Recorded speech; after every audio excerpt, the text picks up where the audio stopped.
Today, we are talking about church care as it relates to spiritual and emotional abuse, in particularly. October is Domestic Violence Awareness Month, and domestic violence is in our church communities. It is all around us as believers. Pardon me for a second, I just need to take a sip of water. It has been a long season of one thing after another recently. We've just had a lot of travel and stuff. So anyway, I want to share a few things about kind of how we can identify spiritual and emotional abuse, whether it's in a relationship or in a church structure. So there's usually some level of a power differential. You will hear statistics around emotional and spiritual abuse. Primarily, a lot of times people will refer to women, but it isn't just women who are experiencing the abuse and the harms of abuse. There are some cases of men as well, but the power differential, there tends to be more of an intimidation factor that is more common among men. And then also in churches, you have the authority of leaders or pastors and using that position as authority over somebody else. And so there's also a power differential there, or somebody who's a counselor and a therapist. When I'm a therapist for my client, there's a power differential in the sense that I could, if I didn't hold my position well, that the way that I engage with another client could be harmful to them by remembering that I'm here as a guide for them and letting them make their choices and navigating what's going on in their lives, but being there with them. If I was to use my position and start to, subtly get them to believe certain things because I wanted them to go a certain direction and I was trying to, somehow there's like the manipulation or factor or something like that, or even just leverage. Kindness sometimes can be used in manipulative ways that is unhealthy for the other person, and there's a power differential there. So you have to be really careful. You're not like friends on par, which is tricky because a lot of times as a client, I've been both client and the therapist, and you develop that relationship, and so you have to be careful not to kind of blur the boundaries of we're not operating as like best friends, but we can still have that rapport and that connection and something that's healthy between us. So in church situations, we see spiritual and emotional abuse in, I'm going to double check air streaming. Okay, I just decided not to do Instagram today. That's all right. I'm just going to do YouTube and Facebook, and I may just do that going forward because I'm not sure that the lives for Instagram, if you use Instagram and you prefer to watch lives there, let me know. But I think it's just going to be easier if I stick to Facebook and YouTube for these, and you can watch the replays on YouTube. And just a heads up, these live meetups are an opportunity for you to join me as well. So I want to make sure I bring up my comments section in case anybody does have comments or wants to share that they're just even that you're here. And I would love to know, what questions do you have about spiritual emotional abuse or about church care, about awareness, about training, about Domestic Violence Awareness Month? Or do you have a story of your own where you've experienced harm? Or maybe you experienced harm that left you with significant pain later, but it was kind of unsure, is this abuse? Is it not? For people who are who have experienced spiritual and emotional abuse, either in the marriage relationship, and I am going to refer to women primarily. This is whom I work with primarily, and the majority of the stories that I hear are with women. Or let's say it's somebody in a church relationship with like the leader and the dynamic that's happening there. It is common to have when someone's trying to help you, if you go to a counselor, if you go to a lay leader in the church, it is common for them to either not know either what's going on, or to kind of not be able to put their finger on what is happening, why things are like cycle back and forth, or why there's all this. Sometimes they'll focus on bitterness, they'll focus on lack of forgiveness, they'll focus on reactions, kind of these behaviors that are seen by somebody who's been through a lot of trauma and what's coming up as a result of the abuse, actually, that leaves people with trauma. So it is common for people to not be believed, but also to not only wonder for themselves, am I dealing with abuse in this situation? Is it destructive? Might be a better way to look at it, might be an easier way to approach it. Is it destructive? Is something just not right? And it's hard to put the finger on it. And leaders often don't know how to put the finger on it.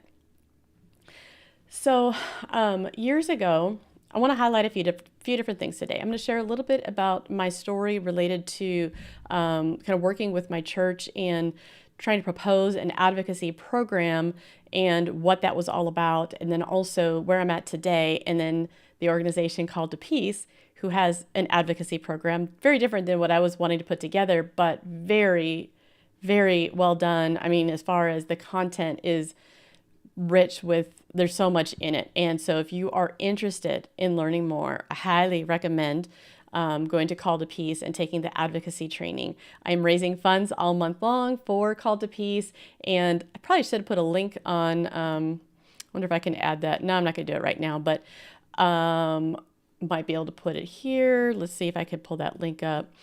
That Call to Peace offers training for advocates. It offers support for survivors. Sometimes it's practical support, sometimes it's a support group or connecting them with an advocate and resources, etc. And they also do partnerships with churches. I think it's called Protect the Flock, where they provide training. So you invite them in. And there are some great men in the group that come to the churches. And I think the team right now is mostly men. I'd have to look at the website to see where it's at as far as the training part goes with the churches, which unfortunately, is just one of the ways that the voices can be heard, because the reality is that especially in churches that may be unsafe and toxic churches for women in destructive relationships, or they're unsafe and that a person is already experiencing it with the leadership in the church, then it's difficult to hear from women the truth of what they're experiencing, this harm that's being perpetuated. And it's very sad that happens, but it happens in the churches, it happens in the court system. One of the things we're talking about in the Call to Peace advocacy training, which I take, it's every Tuesday. And so I was actually just in it right before I do the lives on Tuesdays. I'm in that training. And unfortunately, the court systems also just don't know how to identify abuse, coercive control. I'm going to get to that term in a little bit. And female voices are just treated differently. This is based off of the experience and the research, the experience of the leaders in the group who have been with many people throughout several different court cases, different people from across the nation, as well as the research that supports that. So I want to highlight a couple of research things today and some things that can help us identify the patterns that you see in abuse situations, these destructive cycles, as well as kind of starting to share some tips on how we can care well for those among us in the Christian communities who have already suffered or are in the process of suffering, in suffering right now because of coercive control, whether it's in their a dating relationship, a family relative, their spouse, or a leader within the church. You've probably seen reports over the last several years, leader after leader falling. It's easier to see and identify the sexual abuse when there's proof. And it has been interesting to watch over the last several years, because I want to talk about the church for just a moment as far as pastors and leaders. It breaks my heart. This is also Pastor Awareness Month, and I believe that there are pastors who want to learn, who want to grow. I hope that continues. Chris Moles is one of them. He and Leslie Vernick lead the group Equip, which I am part of, and that is training and equipping lay leaders, coaches, counselors, so that we can serve well and kind of learn from one another the things that we identify and how we work with clients and helping them really gain a sense of personal empowerment and move in the process of healing. So for my work personally, I work from the trauma perspective as a therapist, working with the effects of the trauma. And I specialize in working with people who come from either emotional and spiritual abusive environments or cults, and church hurts and harms, different situations in church, and would also like to serve, church leaders that are struggling to find a place where they can go because it's hard in a small community. And I do telehealth for all of Texas. That is, my heart is there with the church at large, in the sense that is the church as the body of Christ, the body of believers that believe in God and that want to do good, that want to do honoring things. It is the good that we want to do that sometimes trips us up and either puts us in a position to be harmed because we have some misunderstandings. That's definitely where I come from, like having misunderstandings, and I kept putting myself in positions and experiencing different things like date rape and sexual harassment at work and things like that. I just assumed I had to comply with any and all authority, not even if they just had the position of authority, but an air of authority, if they carry themselves in that way. And that left me in a lot of harm and different impacts that I've gone through and healing that I needed to walk through. And that desire to do good can also trip us up when we're trying to get help. So a counselor or coach, if they're not informed on how to identify these types of abuse that go beyond physical bruises or breaking of a limb or something's, extreme, or pervasive sexual assault, those are the things that come to mind they're like instantly provable. You can see the scar, you can see a bruise. But I have heard repeatedly from survivors themselves and then from others who have shared what they hear from survivors that the wounds of the emotional abuse, the verbal abuse, the psychological abuse far outweighed the wounds of the physical abuse. I've heard, people say, I would rather he just hit me because at least that it's over with.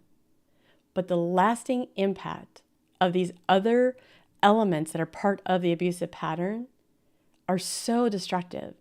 And it's those things that are less identifiable, less easy to recognize, that we want to shun, we want to dismiss, we choose to, I don't know that necessarily choose. Maybe we know we're doing this, maybe not. But I think a lot of people are choosing to say, well, God says, just believe the best and assume that each person is like an equal person in that relationship dynamic. But it's missing how power is misused. It's missing how there's this like subtle manipulation and the way that even kindness and good things actually are causing harm because of the way manipulation is part of that. And I think this is relevant when we talk about the church, the pastors that we've seen over the years. Like I used to read when I came out of, this is even hard to say, when I first came back from the ranch and was healing from the trauma of the ranch and knowing that God was saying, like, it's not, don't just heal from the ranch. Like I wanted to heal from all the fears. Why was it that I felt so challenged to speak up and use my voice, shut down all the time when I started to share an opinion?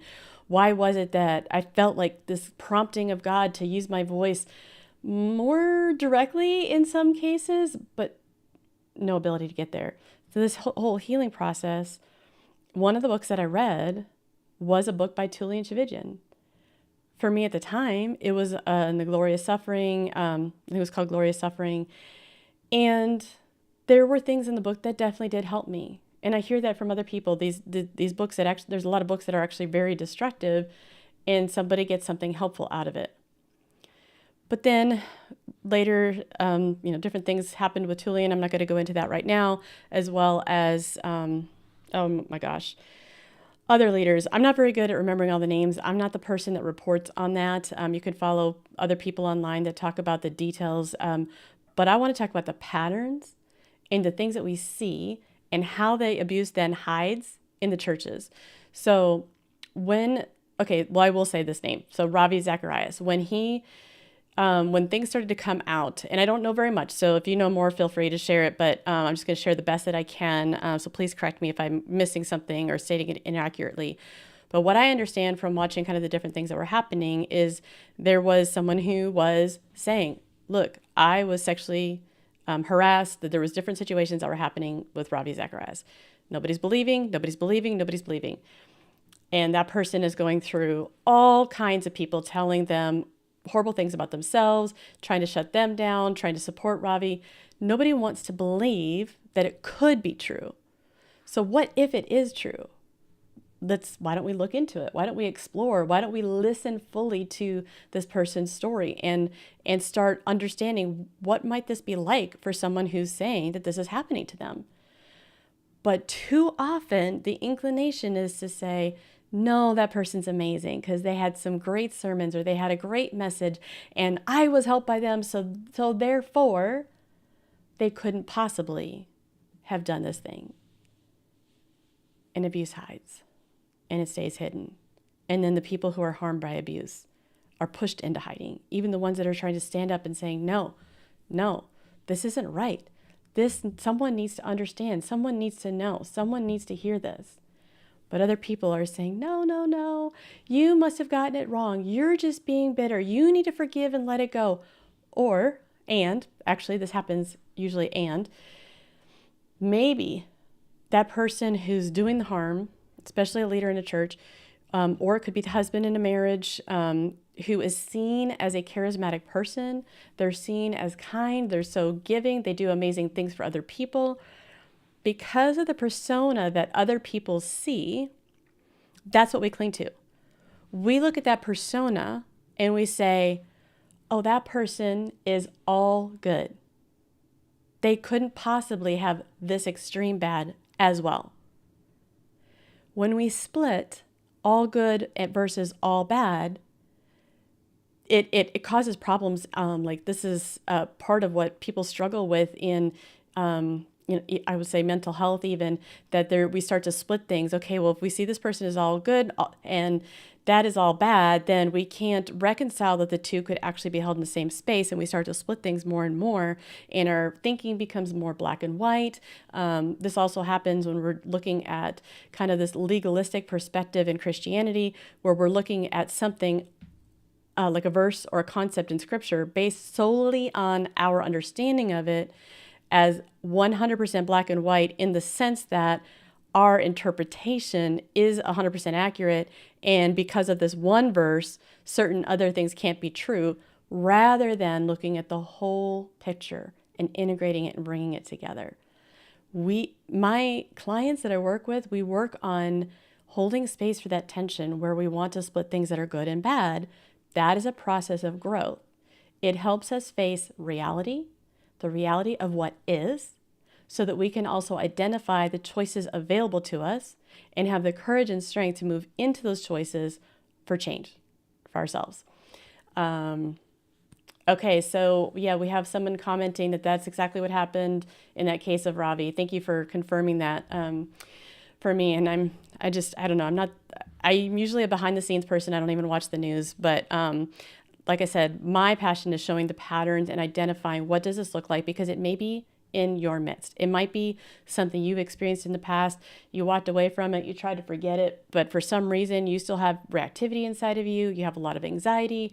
You're performing at too high of a level that you can't keep up with, and so you're always drained. Something is going on, and maybe there was an experience you had in the past that God wants to heal, so that you can actually receive rest, experience more joy, and not live under that constant burden of trying to get things right, do it right, get one more thing better. That's not God's plan for us. We receive and respond. Whole other topic. I'm going to set that aside for a second. Going back to the churches and the pastors and the leaders, and also husbands in the churches particularly, and this situation where emotional and spiritual abuse, psychological abuse, financial abuse, some people call it narcissistic abuse, all these different forms that fall under this category of coercive control that go hidden And because we want to shove it aside, so we don't want to believe it, that person is harmed even more. And then even if we start to see, and I'm saying we in the sense of maybe helpers within a church, because I've seen this play out over and over and over again. If they start to see that something isn't right and that person did something very damaging, they are very quick to say, all is forgiven. We don't want to judge. You shouldn't be judging that person. And so now the focus gets switched, and the person who has done the harm is the one being praised on a stage or praised to other people, praised to the victim, and saying this person, they repented. They said some things that sounded amazing. Maybe they even got on stage and said, oh my goodness, I'm so sorry. I can't believe what a wretch I am. Everybody, my wife is amazing, or you people are amazing for forgiving me. They have tears. But the pattern of character change in the core of what is causing them to operate in such that way in the first place hasn't changed. There hasn't been a pattern to show that over time with consistency, that there is growth over time, progress over time, and shifting in character at the core places where the abuse is coming from in the first place. We are quick to say, we have these beliefs. Okay, we should forgive. We should believe the best about other people. And because I believe that this is a stumbling block for many of us, that will get us tripped up into saying, okay, now I just need to accept they did something good, and I just will forget everything else that happened. Your body hasn't forgotten. Your body has not forgotten. The effects of trauma are still with you. And when that happens repeatedly, over and over and over again, as it does in abuse, because abuse includes a pattern. It is over time. It's not one. There are abusive type of incidents. I mean, like if I threw something and I hit you with it, really painful, that would be, very bad. But as far as this type of abuse that we're talking about is the pattern that is destructive over time. So imagine, I use this analogy of, if you have kids, or you could think of two young people, and you've got a boy and a girl playing, and the boy's 5 years old, the girl's 3 years old, something like that, or maybe a little older, and the boy keeps punching the sister, and she says, "Ow!" and she's crying, and then the parents come in and say, "What happened?" She's like, "He hit me," and then she's so upset, she doesn't have that emotional regulation, and so she's crying, and then the parent starts to feel like it's all complaining, and then they say, "Well, you need to forgive your brother, and your brother needs to stop doing this," and they look at both people equally and say that it was an equal problem, even though this person hadn't done anything and the boy did it. I'm just giving you an example of just to kind of play out this dynamic of what happened. So then the boy says, "Okay, I'm sorry, I'm never going to do it again." And he smiles, and then he turns around and he does it again, and he trips him. I mean, you've probably seen movies where like some kid comes into the home, they seem to be really great. The parents don't know that they're actually doing harm to someone, and they're always hiding it, but the person who's getting harmed is the one that sees it. So over time, what's going to happen? That little girl's going to go into like either attack mode, and she's going to start pushing him back, or she's going to shut down. That happens with victims of emotional and spiritual abuse too. Sometimes the trauma response puts their nervous system in such a place that they're either angry, they're trying to get the words out, there is more energy and anger that's coming from them, and then people pay attention to that and focus on that being a problem versus understanding what's underneath. Why is it there? Why is it coming up again? Oh, he apologized. Okay, but now this is happening again. What is actually happening? There's more to the picture. Or they shut down and don't say anything because they're afraid that if they do, then they're going to end up with more harm. And so then it goes unnoticed as well because they're not telling people. So we see all these dynamics happen in relationships, marriage relationships, dating relationships, even family relationships, and then also in a church dynamic where we see somebody who apologizes and then we say, "Hey, oh, they apologized. You just need to stop being bitter."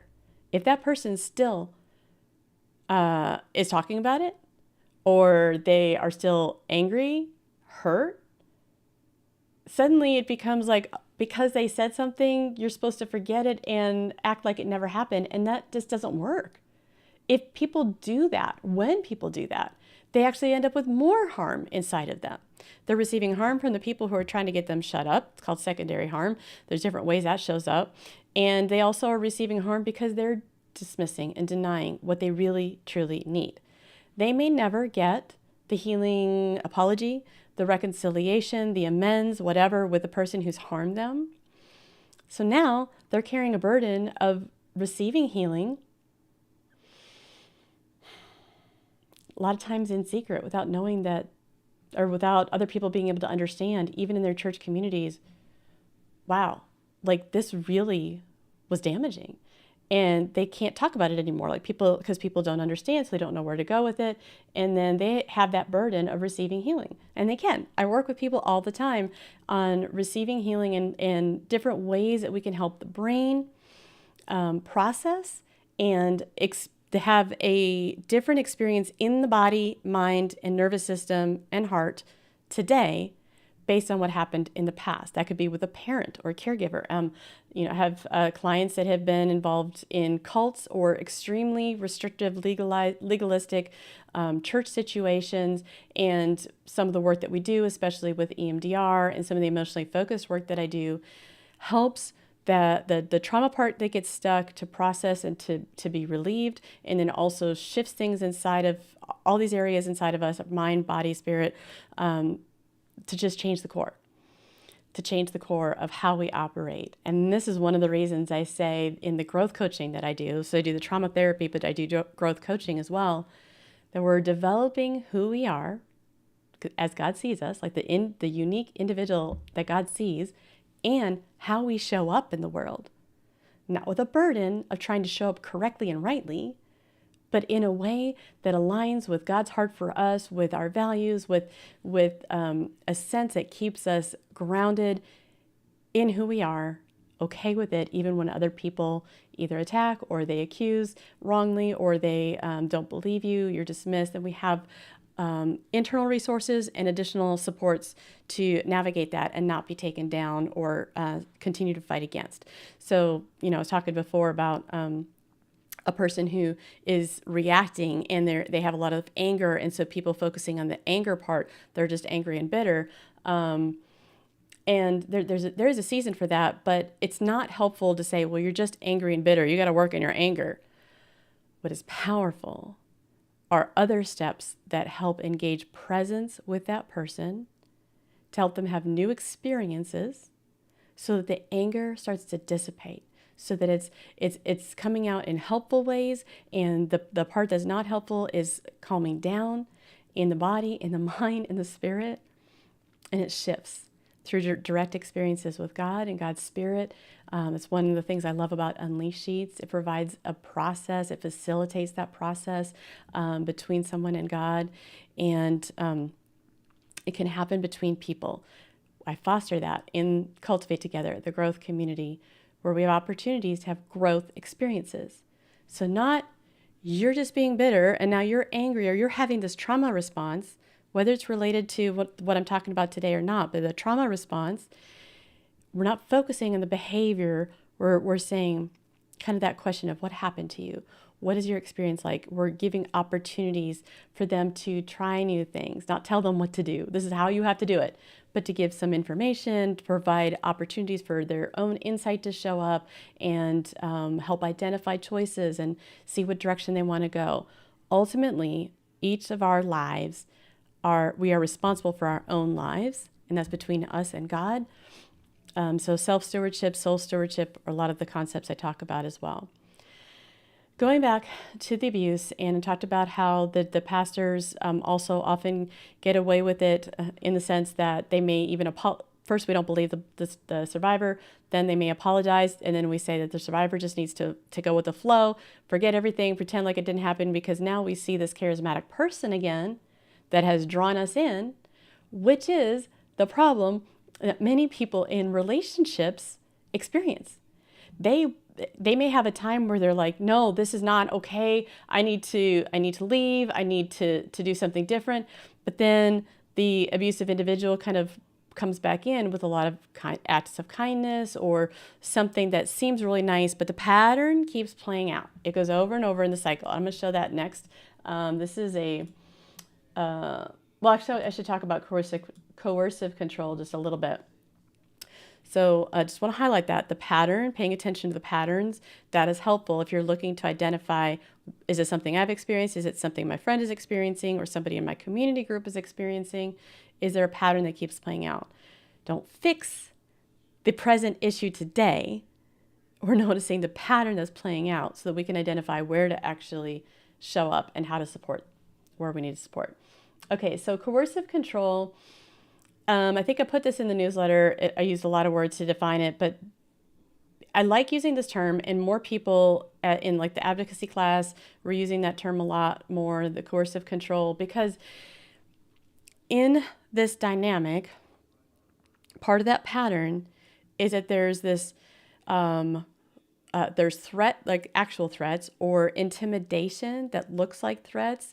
There's this manipulation that's happening, and there can be a lot of minimization, lying, excuses, rationalizing, blaming, a lot of psychological games that happen. It can even include denying access to finances. I know of women who don't even have enough to take care of their basic needs as a mom, for their kids, for them, for their kids. Having to ask for some really basic needs to be met constantly, fearing, will they give me enough? Will I have enough to have food this week? That is financial manipulation and control. So I want to talk about the intimidation piece, but other parts of the coercive control. So let me show this one slide. There's a whole bunch of them, but I do want to share my screen. Let's see if I can make sure I get to the right one. Nope, not that. Whoops. Let's see. Let me go back to my camera. I need to make sure I have this right. You know what? I don't have it set up correctly yet. So we're just going to skip that part. I'm just going to read from it. But there are people who have surveillance put on their phones. They are tracked where they go. They're asked all kinds of questions all the time. Part of the intimidation is not just the verbal threat itself of like, well, if you do that, you're going to hear from it, or, something like that.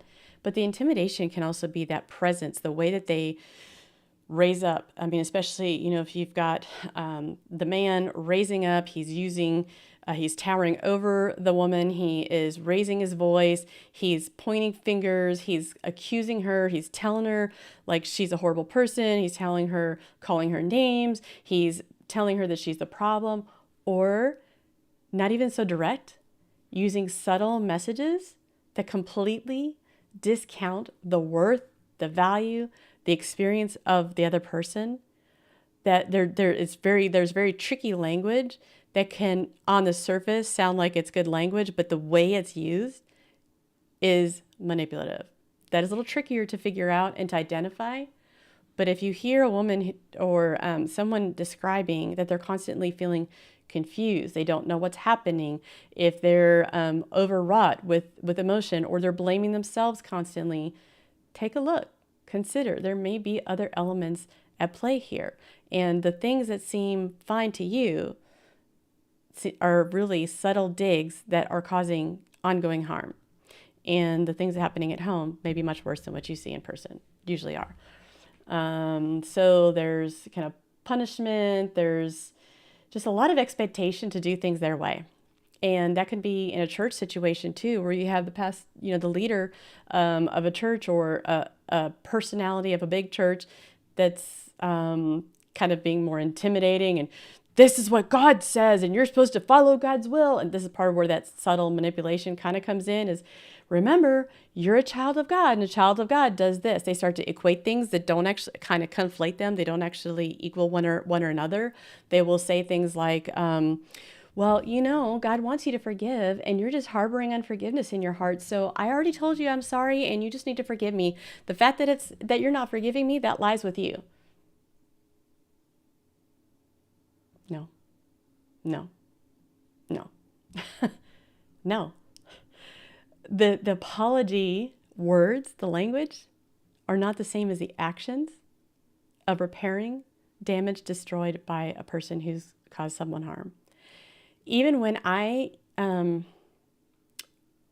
if I have I've had times where like I had a couple of disagreements with a friend or something that I didn't even remember happened, but I said something and my friend, I didn't even remember that I said it, or I thought I said something different. Maybe I did, maybe I didn't. It doesn't even really matter. What matters is the impact on that person. And so when we're able to have that conversation, the tendency inside of me is to rise up and say, I didn't say that. Like, I would never say that. Why would I do that? But because I care about that other person, if the tendency starts to show up, I want to shut it down right away. But I do a lot of self-reflection. So I wanted to kind of notice like, oh, wait a minute. Well, her experience is different. So can I hear how she experienced it? What can I apologize for? Wow, I don't remember saying that, but I can see how that would be hurtful. And it sounds like this is how it meant to you, like something that helps me get into their experience and care about it. An apology that forces another person now to do something is still more manipulation. That's not an apology. Or that says, well, I apologize, now it's your turn. That's not an apology. When we do something that is unkind or harmful to someone else, we are the ones responsible for that. And we are also responsible to other people in the sense that we care for one another, love one another, see others above ourselves. We have to be able to see ourselves at value enough. That's a whole other topic for another day. But in the sense that I just want to encourage people, if you've had those words used against you, to watch the actions, not the words. Watch the actions over time and what happens to you, to the dynamic between you and the other person if you have a different opinion, if you say no, if you express your own needs. How is that received over time? Can that person see you, honor you as a person? If we think about the power dynamic in church, for example, I said that there is a power differential, right?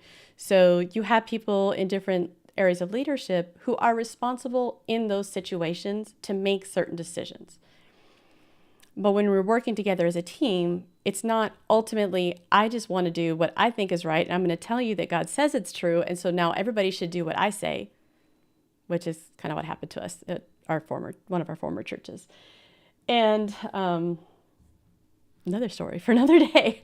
But when we care and when we're shepherding others, whether you're a leader in a church or you're in a community with other believers and you're in a position where you're the one that's kind of facilitating or leading in some way, you are, in a sense, shepherding someone who's hurting and wounded and caring for that person. So you're going to listen to them and you may consider what they have to say. That doesn't mean that necessarily what your choice is going to change based off of it, but it does mean that there's some level of engagement between the two of you where both people are honored as human beings who have different feelings and thoughts and decisions and choices and things that matter to them. So if that lack of respect and honor for the other person just never happens, that's another sign too. I actually put together a list of tips for all of us as the body, as the church, to reflect on and start with. I thought I was just going to do tips for church care in general, but there's so much that could go with this, and I think I need to flesh it out even a little bit more.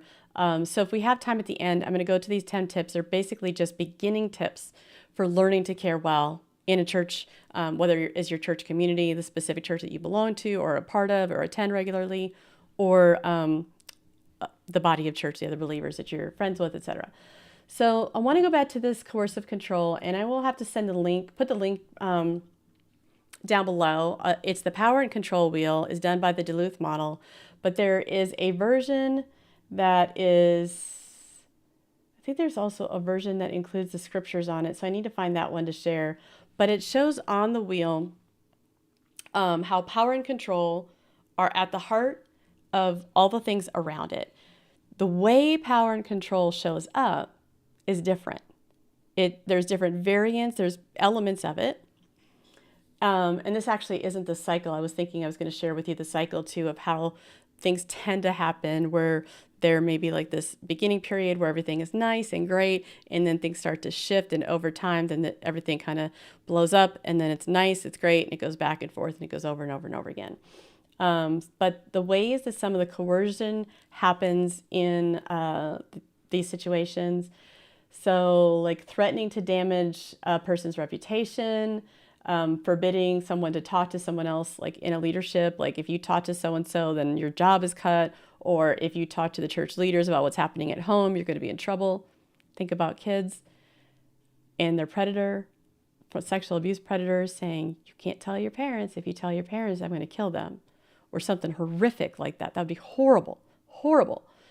And I hope saying that doesn't block me here online, but there's this manipulation factor that's happening. It's a coercive behavior, that intimidation. Basically, this also says like attributing problems to her faults, her bad influence. You bring this to the family. You're being possessed by evil. You have, yes. So Michelle asked if this is power and control in a marriage. This is in relationships, personal relationships, so marriage or partners. And this one actually is Naming Violence with Christian Men, Changing Men, Changing Lives. It's a supplement that goes with the Duluth Curriculum for Domestic Abuse Intervention Programs. And I will share the link below so that you guys can have this after I'm done talking. Also includes using isolation, such as trying to get somebody in the church to pressure her to be more supportive, to try to get her to do things his way, to concede, to maybe to see she's just bitter. I've already apologized. And then they try to enlist other people to say, see, I've done all these good things. The problem is her. It's power and control being used. And then isolation, emotional abuse, questioning her commitment to God, telling her the problem is that she has to get right with God. Get right with God. A lot of people that I work with and myself have lived with this already inside of us that says we always have to get it right. I think a lot of believers live with that inside of them because we want to do good, and we hear the verses about pleasing God and pleasing others, or pleasing God and above others, and honoring God and obeying God and all these things, which are principles and which are beautiful things in the right context and understanding. But it gets twisted, and it did for me, in the sense of getting it right means I have to make sure that I have said it 100% correctly. I can't ever get angry or frustrated. I can't ever feel sad or anxious. None of these things are allowed because I'm not good enough. I'm not right enough if those things are happening. That message is told to people, and some of us, we just take it in and believe it even when it's not told to us. But you get an abusive person or someone who's being manipulative using power and control, then they can take these core, what are a lot of good things inside of someone, and distort them and use them as a weapon against the person. They try to get them to say, well, you just have to get right with God, like it says there. Or you're not trusting God enough. You're not believing God enough. Another one I'm going to be doing a video on soon is, and this isn't as common, I don't think. It's not the one that I hear most common, but I have heard it misused, is the verse of perfect love casts out fear. If you're feeling fear, now somehow you're not doing right enough, which is basically like someone saying, oh, don't be afraid of the things I'm doing. Take your eyes off of me, because now the problem is back on you because you're not perfected in love, because you're feeling fear, which has nothing to do with that verse. And I'm going to cover that verse separately on a separate individual video about perfect love that casts out fear, how that actually happens, and what is at the core of that we can experience something different. Minimization, denying and blaming, like even using scriptures to avoid being accountable. Well, Jesus forgave. I just accept Jesus' forgiveness, so I don't really have to do anything about it. Like, yeah, I'm good. God forgive me. I already know I'm good. Well, wait a minute.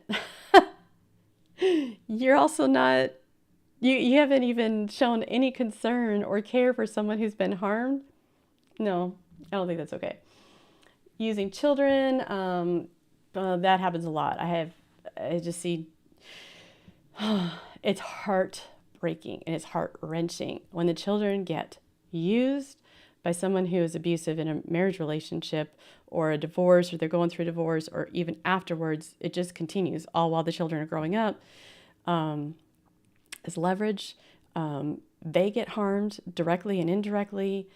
The things that happen in the court systems are just heart-wrenching. I just it drives me to stay passionate to help bring awareness to what's happening. So I do need to bring up Call to Peace. I'm going to hold off the tips on caring well. I think I might just cover them real briefly, but I want to highlight Call to Peace Ministries here pretty quickly. So the last thing on this wheel is male privilege, proclaiming that wives must submit, seeing himself as a conduit for God's word. I prayed about this and God told me to, just making decisions for her on her behalf. And well, God says you don't have power over your own body, so I get to have power over your body. No, a lot of distortion in there, a lot of distorting God's word and using it as a weapon. So I'll put that link down below, and this other link on coercive control definitions by Dr. Deborah Wingfield, who with Wingfield House of Peace Publications. She and Joy Forrest lead the advocacy training that I was talking about. So I could share hers, and then I can also share this House of Peace slide presentation about coercive control. There's a lot of slides in there. Well, I need to verify that I can share that. I want to make sure that that's shareable because I think it's part of the training, and I don't want to share something that's not. Okay, I'll ask for permission, and then I'll share it if I have permission to share it with you. Because we all do need to grow in awareness, and that's one of the reasons I love the work that Call to Peace is doing. The advocacy training, some of it is women who've come out of domestic abuse situations. Maybe they're divorced. If they're coming out of them, a lot of them are divorced at this point. And there's also different coaches and counselors and leaders who just want to be there to support others and to learn how to identify it, how to work with the survivors. Some people are experts in working within the court system. So in our equip group, we have some people that are excellent in more of the court navigation. That's not my forte. I'm learning a lot so that hopefully I can help others if this comes up. But I would recommend an advocate with CTP to help them walk through more of these details and to get prepared financially. And I can work on the mental health aspect and the internal capacity. That's one thing I refer to a lot, especially in both the therapy and coaching, but that internal capacity to be able to make the decisions we want to make, to be able to stay emotionally regulated, to live with boldness and calmness at the same time, calm confidence or bold humility. And so the advocacy training is, I think it's $69 a month, and it's every Tuesday at it's 11:30 Eastern time for an hour and 45 minutes every Tuesday. It starts at the beginning of the year. I started in the middle of the year. There's also a Q&A after every course is done. So you might have like 4 to 5 weeks on a course or a little bit longer. When a course is done, there's a Q&A. Imagine how many hours of training that is. It is definitely an investment, but the people who are getting that training are getting more training than most anybody else. Like people in the court systems don't have the same level of training. And I'm not aware of other trainings that are this extensive. I'm sure there are some that are out there maybe for counselors and therapists, but a lot of information, a lot of training, and then quizzes to help them make sure that is kind of being assimilated and they know how to access all this information. And those advocates can work with survivors and help support them. There's shepherding groups, support groups for survivors, and then the training for churches and for pastors. And let's see, the other one is some financial support, especially for like emergency needs. Can you imagine someone who's not been able to have a job or the finances have been restricted and they're trying to get out so that they and their kids don't continue receiving harm on a regular basis, they can't. Like, how are they going to afford housing? They don't have money for food or clothes, and they need these additional resources. Call to Peace has its biggest fundraiser this time of year. It's October, and right now it is very low. The funds are very low, what's coming in. It's usually the biggest month of the year. I want to keep bringing videos. I'm going to bring some other people in throughout this month. I may not have them all announced, but I will try to announce them on the YouTube and Facebook as an event at least a day before we do them. Or maybe I'll just upload some recordings with other people, maybe who are sharing their stories, or they're sharing the research they've found, or they're sharing information that's helpful in identifying. And then I'll do that separate video on the 10 tips for learning to care, different areas that we can kind of focus on, and how that will start to increase our awareness so that we can take action and make a difference where we are. Maybe you're not going to become the advocate. Maybe you're not going to be a therapist or a coach or a counselor. Maybe you want to be someone in your church who is advocating for another person who's going through this in their life or through the healing process. Maybe you want to support them with counseling funds.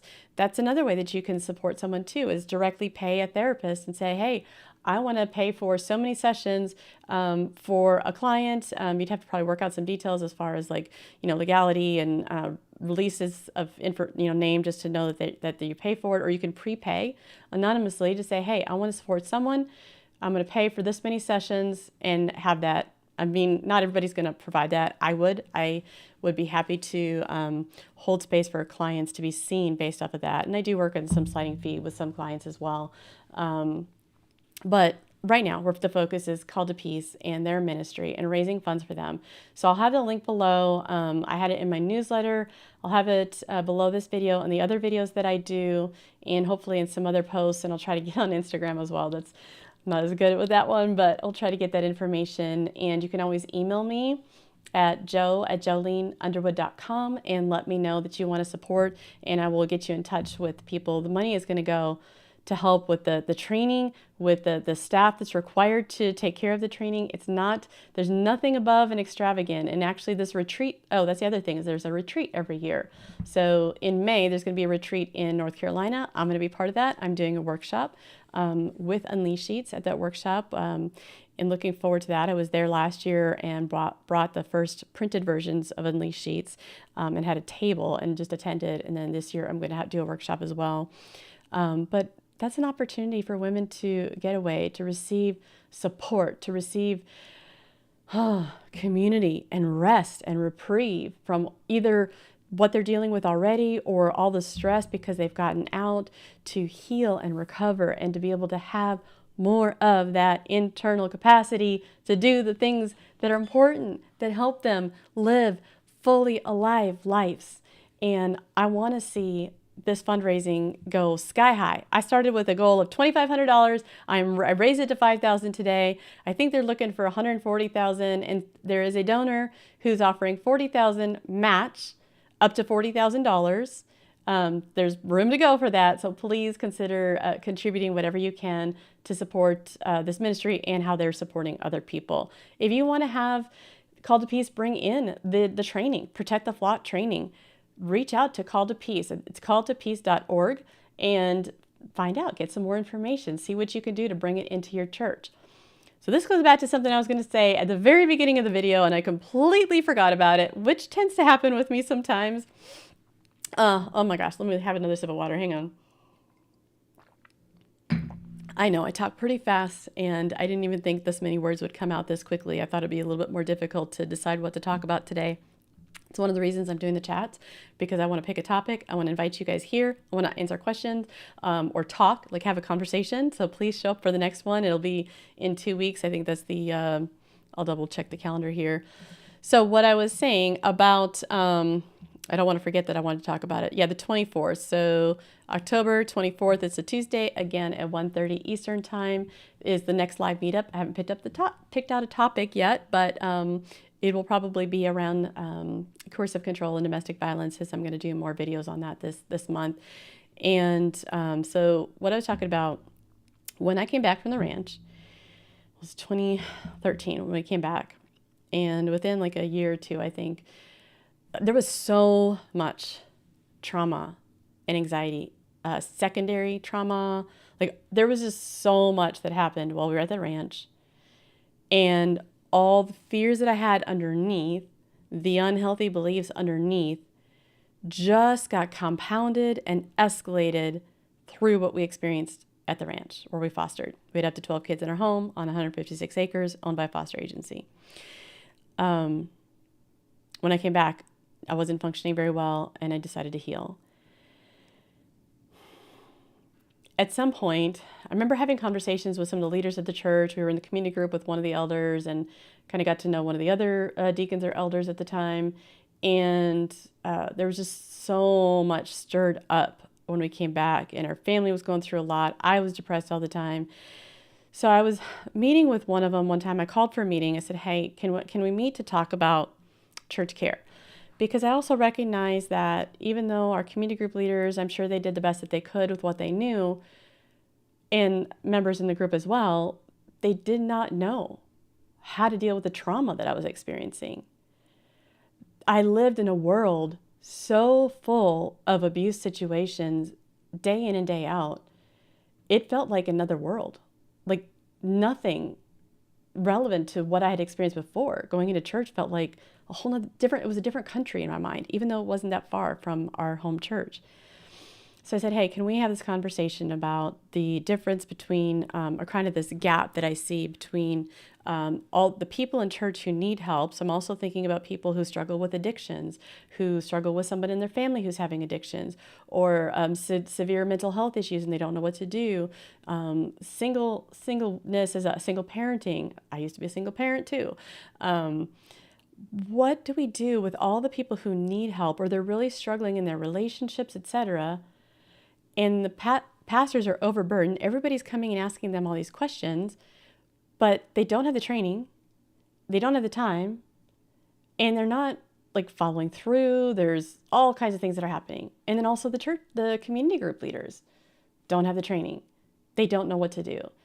And the default for us is to go into fix-it mode, to focus on one particular thing. We're not addressing the things underneath. So I started researching and exploring, and I'm going to have to share this story another time because I got to wrap it up.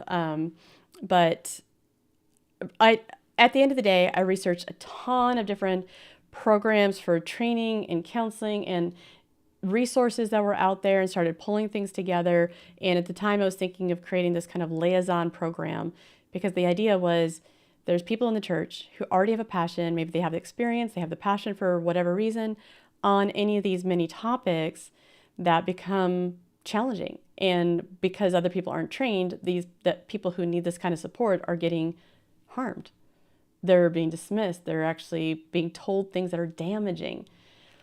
Can those people receive additional training so they are equipped to kind of be a liaison between the hurting in the church and the leaders in the church, so that when certain things come up, those leaders could go to them and say, hey, I need some assistance with this particular type of issue that's going on, and the liaison would step in. They would help impart information, help kind of guide and navigate things. And then I worked on that in school as well. And so anyway, maybe that'll someday be part of this connected church care initiative that I've been passionate about and want to develop more next year. But it would be a down the road piece because there's other things in mind. Today I'm focusing on the advocacy program with Call to Peace Ministries that are training people to identify coercive control, to see what happens in the courts, to learn what happens to children, how the brains are impacted, what is happening in the churches and in Christian marriages, so that we can care well for one another. I hope this information has been helpful. If you stuck with me all the way to the end, please hit like on the button below or wherever it shows up to let me know that this video was helpful, that you're still here, and help YouTube pick it up so that other people can see this video as well. Feel free to share it if you find it helpful. I will be talking more about this throughout the month of October as much as I can. But thank you for being here. Thank you for listening and considering what has already happened in, maybe you've experienced it or other people. And we can ask God, where would you have us go next? Take care.